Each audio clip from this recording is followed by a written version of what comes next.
and welcome to the ID Talk podcast. My name is Alex Perala. I'm the editor-in-chief at ID Tech, and I'm joined today by our comms guy, Dave Barclay. Hello, Dave. Hey, nice to be here. And we're also very happy to be joined by Nate Soffio. He's the co-founder of Portable, which was acquired by Prove, and now he's working at Prove doing a lot of cool stuff, including tackling Agentic AI ID, among other things. So we're really excited to get into that. So before we dive in, Nate, hello, welcome. Thank you for joining us on the show. Yeah, I'm delighted to be here, Alex and Dave. Thanks for spending some time today. So, as you mentioned, I founded Portable a few years back. I played in the reusable identity space, so I'm looking forward to kind of unwinding what that actually means in plain speak in Mhm. an industry that's filled with jargon. And I'm just coming up on my 1 year anniversary of Proof, where I'm the head of reusable and agentic identity products. So Congratulations.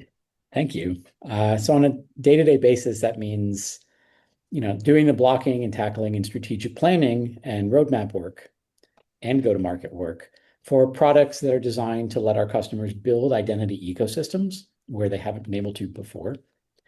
And now tackling the very juicy problem and very hot issue of around how do we protect the interactions that will soon be taking place when code is going and doing stuff on our behalf, when we tell it to inside an LLM or a merchant or some other environment infused with AI capabilities. So some really cool, like bleeding edge stuff.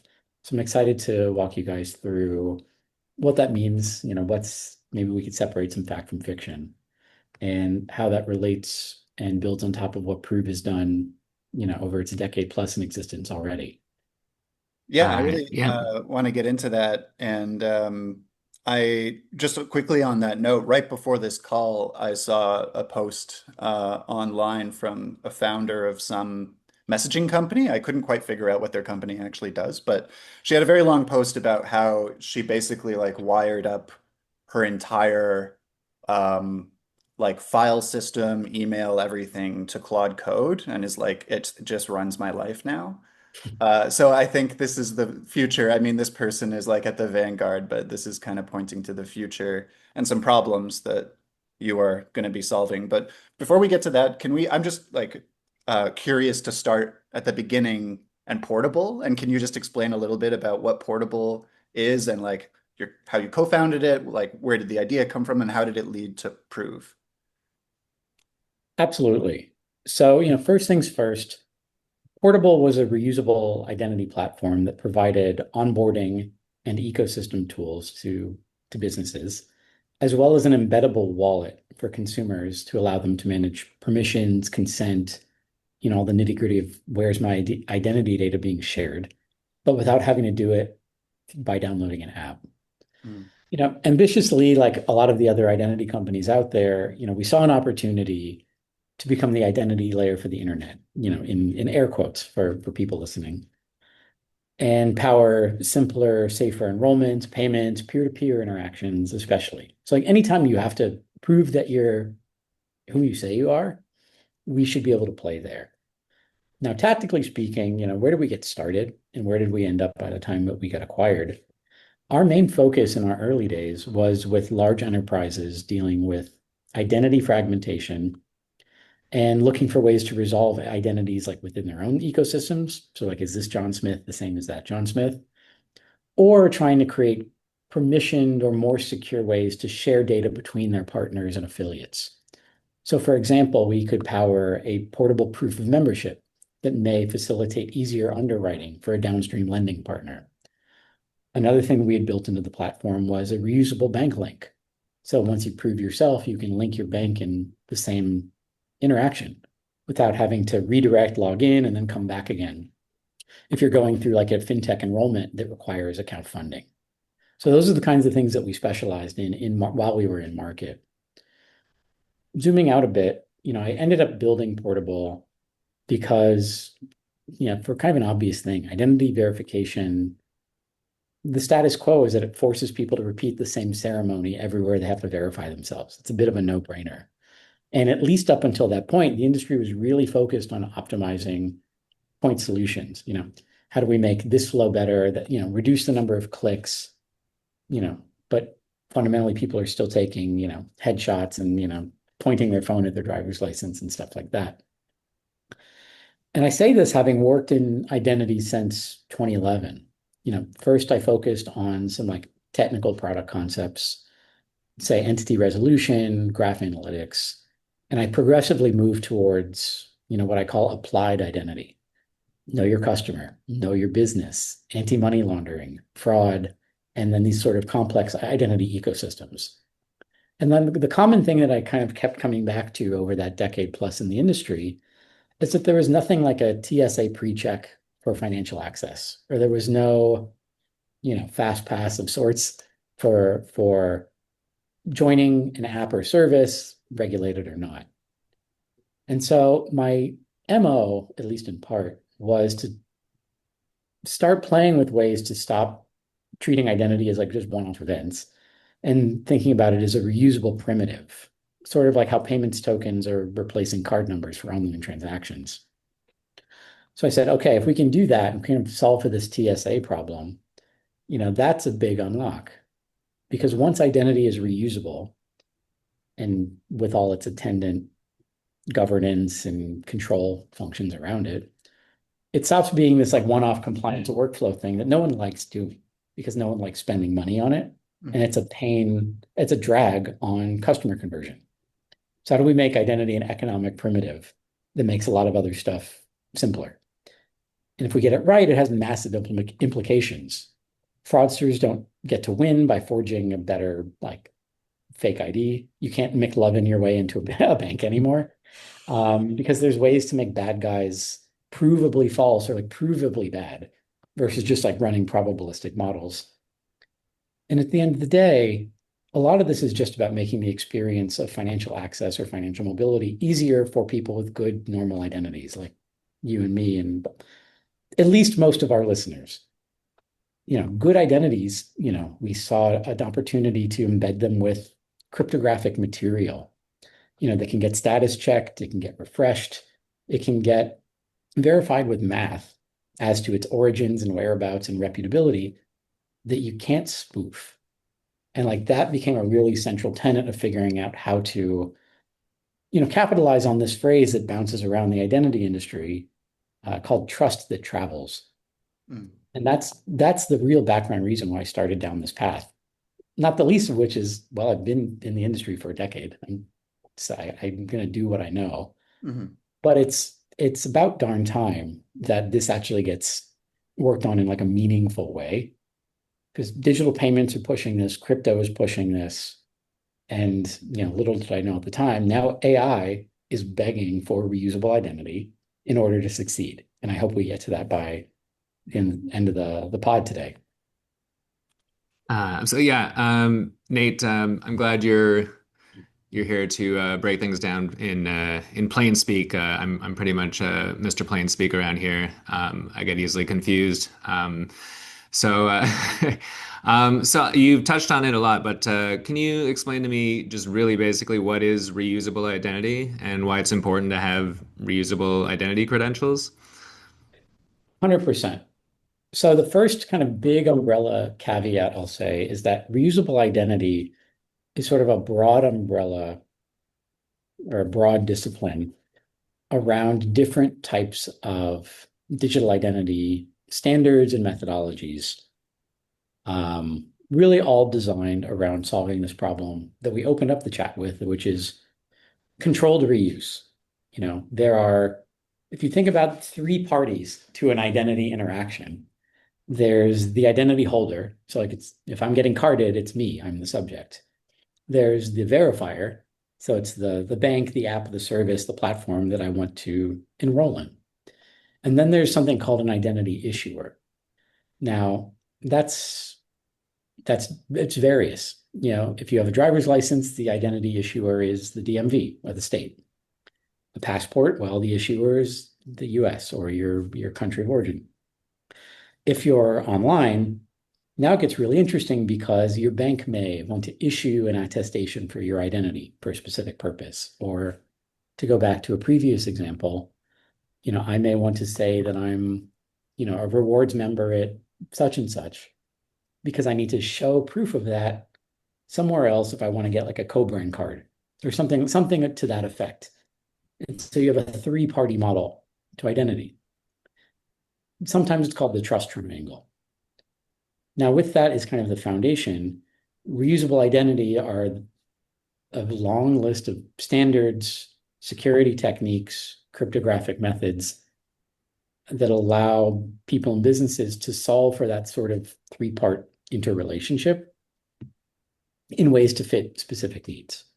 So to put something, I guess to give a practical example, you've probably heard of mobile driver's licenses. Like that would fall under an example of a reusable identity technique. It's based on a specific standard, which means it's open implementation. States are kind of doing their own thing. Apple is doing their own thing. But it all boils down to now a well-developed methodology for expressing a driver's license online. And it's reusable. It might live in your phone. It might live in some like state-based app, what have you. There are other techniques involved in kind of reusable identity as well. At Portable and now in Play Approve, we think about things. There are two other kind of primitives we really care about. One is verifiable credentials, and the second are decentralized identifiers. Verifiable credentials are sort of a more generalized form of a digital identity blob, I guess you could say, that you can encapsulate stuff into. So a KYC record, a proof of this, a proof of that. And you could create derived things as well, like is over 18, is a resident of New York. Those become important because they're cryptographically signed. So you use, say, authentication keys or other types of cryptographic techniques to basically watermark that credential. And you say it belongs to this person. It has data that is verifiable. It came from a reputable place. So like the signature applied is from the issuer. And it can be scoped like a token. So it can be time bound, location bound, purpose bound, or it can be designated only for like one specific recipient. So, hey, I have a bundle of information. I got verified by my bank, and I'm going to go take this to State Farm because I need to prove that I'm a member of Chase to do something with my insurance, something like that.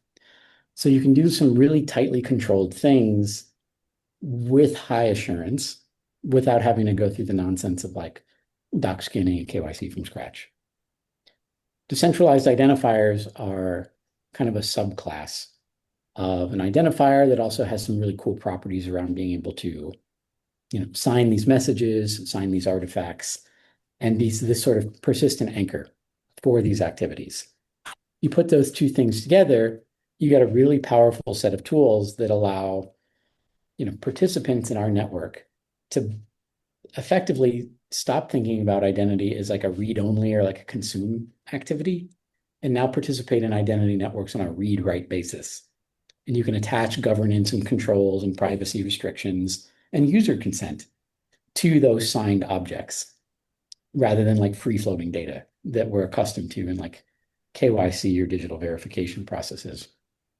So they really matter. Like there's a long list beyond that of just like technical standards and things like that. At the end of the day, there's like a clear set of user advantages and a clear set of organizational advantages. On the user side, it's less repetition. There's a lot of like verify once, reuse as many times as is allowable based on the use case or with user consent. There's more privacy. These kinds of reusable credentials are what are called data minimizing or privacy preserving. So it prevents oversharing of information when necessary. And there's less exposure. Credentials are kind of cool because they're transient. A verifier can store them and like kind of clone them into their own record system, which is like both common and necessary for financial use cases that have like 7-year record retention and things like that. But sort of like getting carded in the physical world, you can present a credential and it comes right back to you. And there's no obligation to store it based on the way the specs are written. You just present it, it gets revalidated and returned to the subject that holds it. That flexibility is really important as the surface area over which, all of our identity stuff, gets scattered about, more digital surface area, more accounts, more apps. Great. I would love to have it less stored in place. On Yeah, the I org, think sorry to interrupt you, Nate. yeah, I think maybe to an average or kind of person who's not like aware of this kind of stuff, they'd be like, "Oh, a reusable identity, that sounds a bit scary because it might maybe like between going and showing my identity to my bank and then reusing it again for my insurance, it's just open and some malefactor can steal it or something like that. But you're saying it enhances privacy and makes it more secure. that's right. It seems a little counterfactual because it's sort of in the way that like, oh, if I have I don't know, a credit card in my wallet, digital wallet or physical wallet, and that gets stolen, well, someone's going to run off and spend $1 jillion on my Mhm. on my Chase card.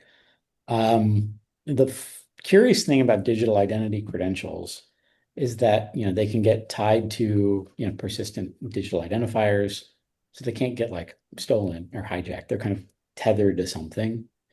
And what we're often seeing now is that, and especially approved, devices and biometrics become really, really important because then you have all of the legs of the stool for a persistent high trust identity. You have a known device that has some device tenure. You may have a biometric key of some sort connecting a real human to the device. And then you can use that key material in those cryptographic functions that sign off on those different kinds of data, whether it's like an eKYC record or a proof of membership or a yes, I'm over 18. So now that you tie person and device and biometric to signed data, one, it's not going anywhere in like in very lay terms. Um, but it also makes unauthorized use of that data like provably unauthorized. Because if Alex tried using my information somewhere that was like a portable customer, approved customer, that business could see that, oh, this data doesn't go with this underlying like ID person device combination. It's like got to be provably false because it's already spoken for cryptographically by someone else who is presumably the right person. So it becomes very, very hard to steal or pass off as your own, stuff like that. And I think the thing that often goes missing in these conversations too is the mechanisms by which, say, a bank can issue an identity or some other business can request some type of identity. Those requests and those back and forths, those are all, or at least should be, mutually authenticated. So like if I roll up to such and such.com and they say, verify yourself, and I like start a, identity session, just as much as I have to like prove that I'm myself to that app or service, the app or service has to do the same thing to me. It's like we end up living in a world then where, you know, everyone's either got this sort of implicit check mark or not. And that means a lot of things for, growing trust at scale. And right now, like conventional identity methodologies don't do that. And that's why you have a bunch of these other like, tangential fraud issues like counterfeit businesses, counterfeit storefronts, other types of stuff that like hijack ID, hijack payments, because the default on the internet is not yet at a place where trust, we have that kind of implicit check mark. Yeah. That that all makes sense, and like conceptually I totally get it, the reusable identity, like the utility of it to users and organizations. Can you talk a little bit about how the stuff you're working on, how does it actually look like to the person using it? Is it like on a device? Can it be used on any device? Is it, and like you mentioned, like selective sharing, like you only want to say I'm above this age, you don't want to say what your age is or whatever. Like, how do you go about thinking about like the user's control over that and making it intuitive? This is like the critical question. I think there's a lot going on underneath the hood with reusable identity mechanisms. And once you start kind of going on and on about like cryptography and signatures and stuff, it could sound pretty woolly or unwieldy from like an implementation perspective. Putting that aside, the it really relies on some like how you abstract away all this complexity. And in an ideal state, resharing identity or doing like a partial verification to avoid redundancy really should feel closer to like an Apple Pay or like a checkout with Shop Mhm. than like, hey, go through these 27 steps to like take a photo of your passport and do a selfie upside down and fill in some data and stuff like that. Really, the user should see a request, understand that, hey, XYZ Bank wants to know W, X, Y, and Z. Do you consent to this? Yes. And a lot of the mechanisms that figure out what data is reusable, what's allowed to be shared for this particular requester, should kind of collapse into basically one step, Mm. without handing over a phone or anything like that. It's just digital. So like if you can buy something on Apple Pay or check out on shop.com or Shopify, Shop Pay, whatever they call themselves these days, you should be able to like reuse an identity. Like that is kind of the end goal state. Um, why? Well, we're used to it. Good user experiences and identity should just make use of the things we're already used to. Like sign in with Google, we're all used to it. Apple ID, we're used to it. Chrome autofill, we're used to it. Things like that. Even though the guts of reusable identity is like very new and like arguably like still developing technology, there are paths to kind of back that into user interactions that are like really pleasant. Mhm. So it's Yeah. really a function of like the best teams in identity are abstracting away all the like, nerdy bits, Mhm. make it feel like, show your face, see the list of data you're being asked to share, press yes, this is still correct. And that's it. It gets out of the way. Mhm. That's the ideal case. Yeah, that's a good way to think about it, to look at, what's already working. And like I personally use Face ID a lot. Like I use Apple Pay regularly, and we at ID Tech, we cover facial recognition a lot. People don't even think of Face ID as facial recognition. They just think of it as Face ID. Like Mhm. they just look at their phone and tap it, and it's so easy. And yeah, I appreciate what you're saying about taking away all the woolly, like technical stuff. You don't need people to be like, alert, biometric authentication process beginning. You are now entering the future. Yeah, if I ever have to like scan my retina to like go get access to an app or service, I know that's not it for me. Mhm. Nate, how does this sounds great. The reusable credentials. How is it going to interact with the existing authentication and KYC the infrastructure that's already happening? Yeah, so killer question. And this is sort of the thing we encountered a lot at Portable, dealing with, customers in the financial services space is, how am I not going to complete like light my compliance policy on fire by using this as opposed to, extruding my like applicants through a 27-step process? Well, it's like, let's think about what we're outputting here. We're not trying to replace KYC. We're trying to like productize it a little bit better for margins, for risk posture, for fraud posture. Um, and it's not all or nothing either. And I'll explain what that means in a second. But let me think about how to best, position this. It's that regular KYC will still be necessary. Like if you're onboarding lots of people, not everyone might be in a reusable identity network. That's kind of an obvious thing. So you will still have to put them through, KYC or eKYC of some sorts. You'll still have to, check for sanctions and do all the other risk stuff.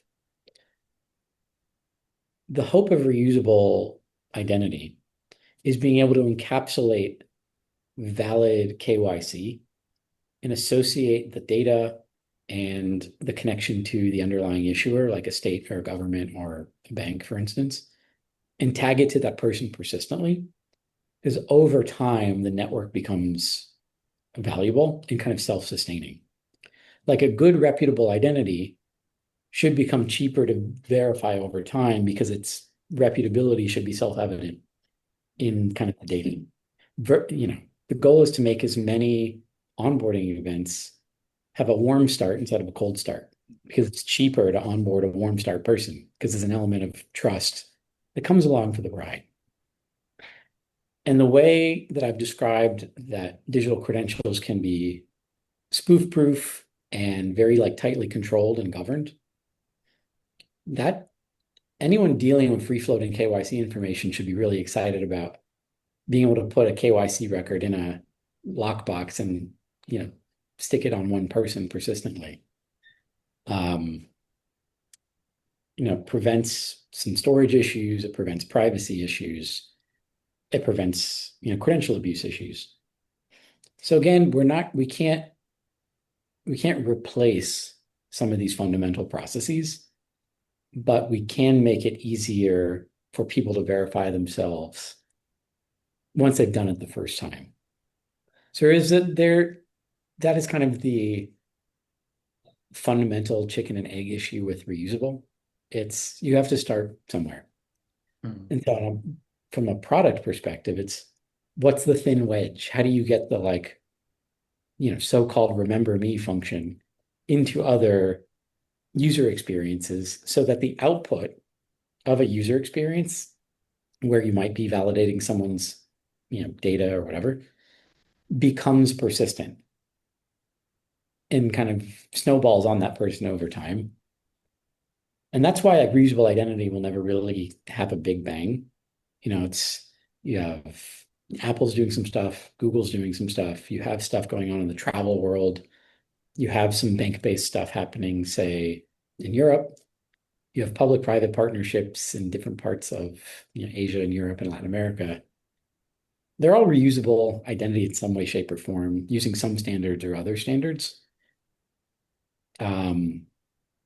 It may take some time for some of that to consolidate around standardizing what like a reusable KYC looks like. I think the important part is that the fundamentals are there to give relying parties or requesting businesses the peace of mind that requesting a reusable KYC credential is actually a superior product than running it from scratch themselves. And I think that the inertia, you know, for kind of doing it the old-fashioned way is very strong. And so it's, you know, it's an ongoing process to move the needle around making this reusable KYC type stuff more widely accepted. But once it does snowball, I mean, you're sort of gesturing towards it's going to have like network effects, and it's not just going to be about reducing fraud. It's going to enable lots of different kinds of interactions, like even between companies and stuff. So can you like sketch out a little bit of what you think this could look like in a few years if it like starts to really spread? Like what kind of network effects would you anticipate? So I think a lot of it has to do with making the kinds of, you know, network effects or interactions we already do less prone to mistrust. So some of the stuff is simple, like, hey, I'm a member of X. I need to be able to prove that I'm a member of X over at Y to get a better deal, get a co-brand card, something like that. You know, that stuff right now has fraud out the wazoo because of things like link abuse, you know, SIM farming, stuff like that, that exploits the fact that there's not a reliable way for these two parties to get in sync that about a single identity that's going between them. Mhm. Reusable identity solves that because you can kind of constrain the data sharing relationship between X and Y through the person who controls the permissions around it. That's like a very simple case. But you can get more sophisticated with this stuff. Because if you have, say, let's say there's a valid KYC record attached to your unique identifier in the Prove universe. Great. If I'm now selling something on Facebook Marketplace, or like I'm an eBay seller, and you know they step me up, or they want to say, "Are you like a real person, or you know fraudulent?" Yeah, blah blah blah. Great. I can just like connect my wallet, you know, show my face, you know, do a pass key. And that a derived element can come out of that of just like, yes, is a real person, is KYC equals true, is US true? Check mark. I'm a verified user on Facebook Marketplace, on Etsy, on eBay. I didn't have to do anything special. I reused something that I already had associated with my like profile, if you will. And that makes, the eBay or the Facebook Marketplace exchange that much safer.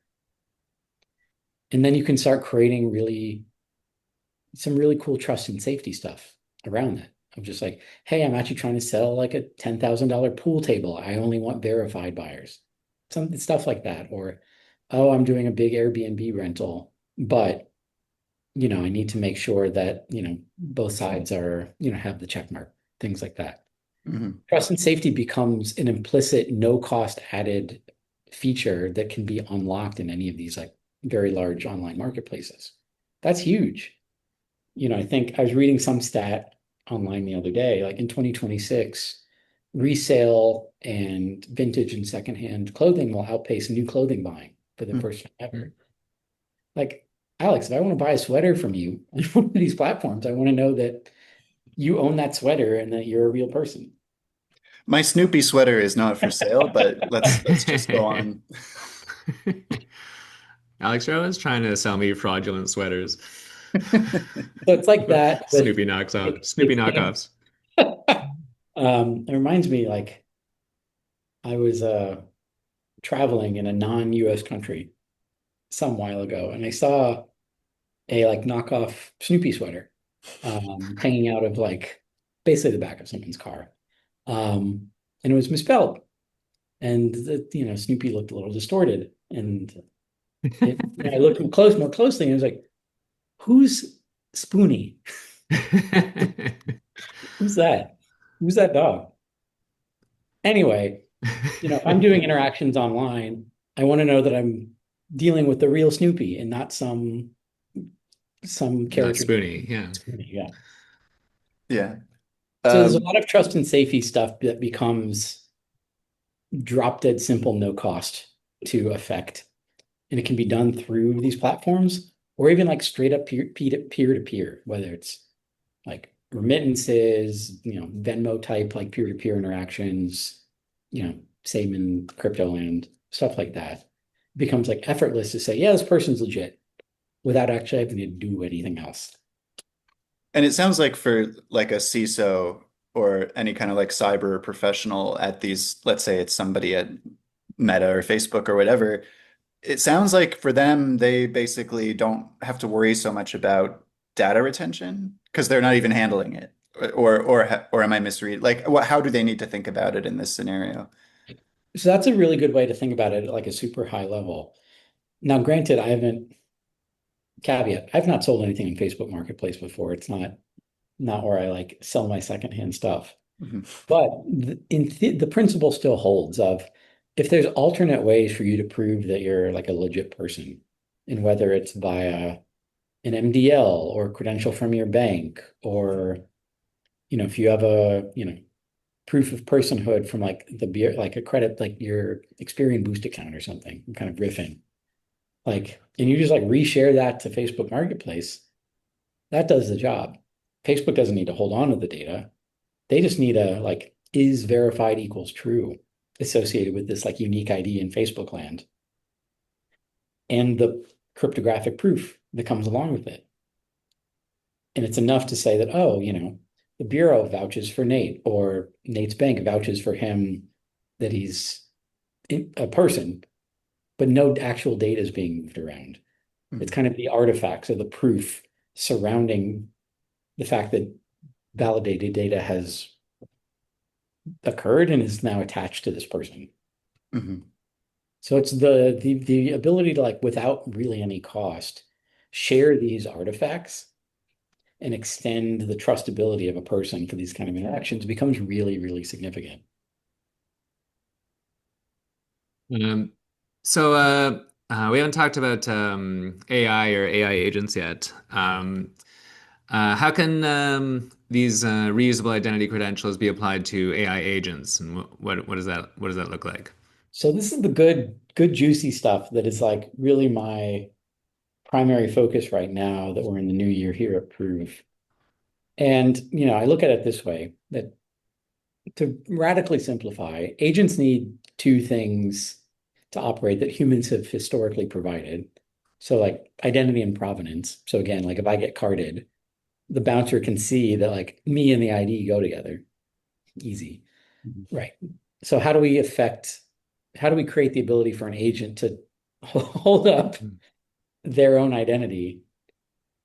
Oh, by the way, this is actually their identity that like descends from your identity. And then the second thing is control, scoped authority, and authorization to actually go do a thing or use data or use a payment token for a specific purpose. And now the cool thing is reusable credentials solve for both of those problems without giving an agent like a pile of raw PII or like a raw PAN or something crazy like that. The way we think about it at Prove is actually really simple. It's how do you give an agent a hall pass to go do a specific thing and execute that specific thing, whether or not you're watching it. And so we speciate the kinds of agentic interaction that we care about. This human present and this human not present. Human present is kind of a little interesting because we're seeing all of these frameworks come up from the LLMs and all these embeddings that are taking place where, oh, you can get Shopify like embedded inside ChatGPT and what have you.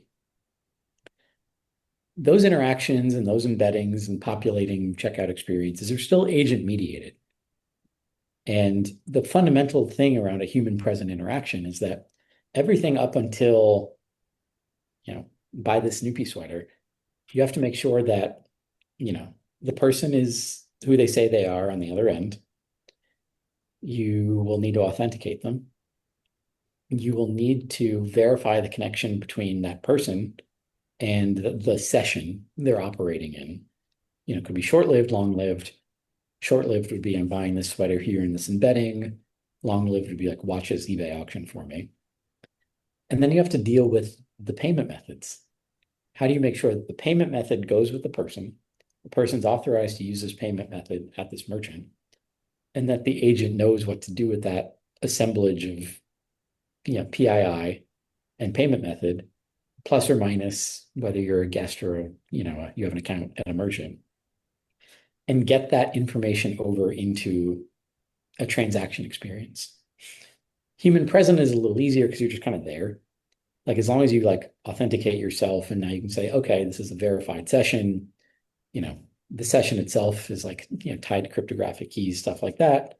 The merchant on the other end could say, okay, I have a real person with trust trying to buy the Snoopy sweater.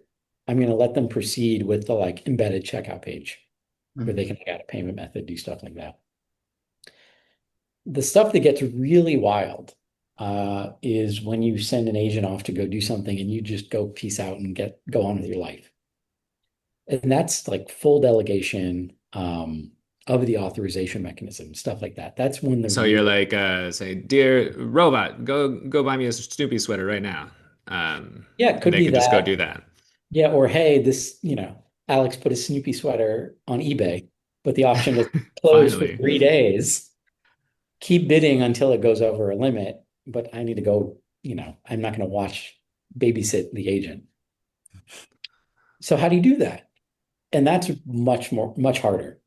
At that point, we're really leaning into reusable identity standards to sign off on the data that will be used to execute the interaction. Your shipping address, your email address, the payment token. It kind of, in some ways, takes the idea of pre-authorization to a whole nother level. Because reusable identity standards have that cryptographic assurance baked into it, there's recourse, or there's kind of a definitive connection between the agent and the data and where it came from, i.e. the person and the device, stuff like that. It's definitely still very, very early days in terms of how the agent stays on track, when you need to have a human in the loop to be like, yes, this is okay, no, stop. And like how merchants, payment processors, and merchant acquirers trust that interaction as well as if it came from the person directly. The cool thing that we're really excited to pioneer at Prove is the ability to connect all that stuff end to end in sort of a chain of custody way. Person to session, session to agent, pre-authorized data to agent, agent to relying party, because relying party is also authenticated in this whole sequence of events. And then with verifiable output. Did the transaction take place? Did it transact successfully? If there's a dispute or a chargeback or something strange, what recourse does the merchant or the merchant acquirer have to say, oh, it was like this agent that is like definitively, tied back to me that made this purchase? And that's like massive greenfield opportunity for us. And it does rely on these sort of like trust primitives, like, cryptographic methodologies that we're putting into play here. And that is like super, super exciting. That allows us to span the trust gap between just, verifying a human identity and being able to produce a verifiable agentic outcome and take care of all those wild and mysterious intermediate steps. Yeah, I like that you're thinking about it through kind of every step because I hadn't really thought like, I can imagine a scenario where ChatGPT or Claude or whatever goes and buys something for me and then comes back and is like, yeah, I bought it. I won the auction. And a few days later, I'm like, where's my item? Where's my Snoopy sweater? And the merchant's like, we didn't sell it. You didn't buy it. And it's just like a hallucination. It's easy to imagine that. Claude. Claude. Or But yeah, something goes really, really sideways, and I get 10 spoons when I wanted one Yeah. Snoopy sweater and You bought me a stuff like hundred that. Spoonie sweaters, you idiot. Right. Right. Where's the recourse? Well, the recourse has to live in the data because you have to prove what happened or didn't. yeah.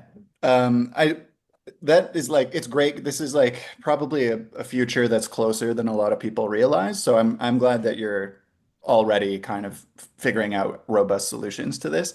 We might be getting like a little bit out of scope with my other kind of follow-up question, but I am just curious how you think about it because I worry increasingly about jailbroken Mhm. AIs, and there are like red hat experts who are figuring out how to just like make them do anything. And I don't know, like it's just kind of not really proves problem to solve. But have you given that thought? Like, how is that going to factor in? This is a great question. We could have a podcast just about like the security stuff that's going on with development in AI. But I'm reminded of a Tech Radar article from I think last fall. I guess I can say last year now. Um, there's something to the effect of like MCP or Model Context Protocol's biggest security loophole is identity fragmentation. Mm. Now, granted, I'll take it with a grain of salt because from what I remember, that article was largely around enterprise AI and like dealing with like role-based access and permissions like internal to an enterprise and preventing data leakage and unauthorized access, stuff like that. But roughly the same still applies in the outside world. And I want to tie it back to an example from before around counterfeit storefronts, right? So, right now, MCP is kind of open season. Like you can throw out an MCP server and people can interact with it and stuff like that. Like that's all well and good.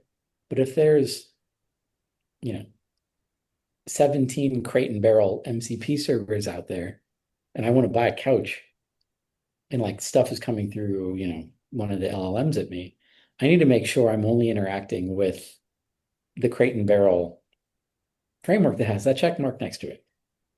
So it kind Mhm. of goes back to that. How do we ensure trust is there from like the first like hello world on either side by making sure that like people are verified, businesses exposing themselves to agentic environments are verified. They can demonstrate that to each other. And then any of the authentication or cryptographic protocols that are in use that govern the data exchange between those two parties, that stuff has to be there. Because when done right, you kind of create this like sort of protected pipe, protected session concept that becomes really hard to, you know, spoof, man in the middle, stuff like that. But it's really early days on that. Again, some of the cryptographic techniques or security elements inside this reusable identity umbrella can really help facilitate, trust between actors when like the LLM is effectively the middleman. Hmm. So it's an imperfect answer because you'll have malicious agent publishers. That's just is. It's going to happen because bad guys are really smart. Um, and so we have to think about how to protect the session, how to protect the interaction between person and relying party as mentioned. But we also have to give thought to how do you like capture a bot? How do you step up a bot if it's like off doing something on its own, Hmm. right? So there's some really interesting stuff being done adjacent to the reusable identity universe around, bots being able to prove things about themselves, to say, like the Cloudflares of the world or like companies responsible for like dealing with web traffic itself.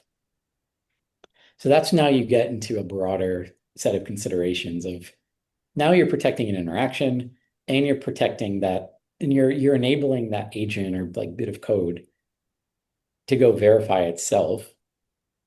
How do you build the connective tissue between how an agent expresses itself to like a Cloudflare and make sure that you can still have that kind of dotted line back to this came from a real human for a real purpose.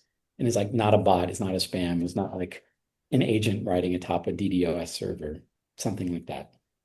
It's going to take work. I think there's still a lot of holes left in that. And like it, you know, makes a lot of people really jittery.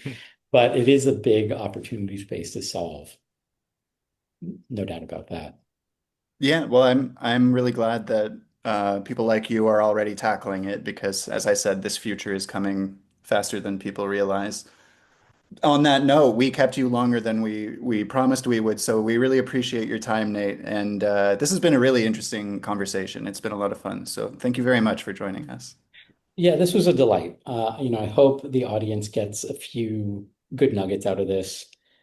And I'll leave them with the kind of reminder that this stuff is like mega nascent, both in terms of just like how reusable becomes, a normal thing for regular life, let alone how we put the Legos together if and when, agents go do some stuff for us on our behalf. It's very early days across all of this stuff. It's starting to consolidate. You see, public-private projects starting to think about this. You see government starting to think about this. It is very exciting. Um, and so I'm sure things, if we could reconvene a year from now, I'm sure things will look very different. Yeah, oh, yeah, absolutely. That's a fair bet. And I hope we do. So if not Yeah, sooner. that'd be So nice. yeah. Yeah. Thanks again, Nate. This was great. Thank All you right. so much, Nate. Yeah. Thanks so much, Alex. Thanks so much, Dave.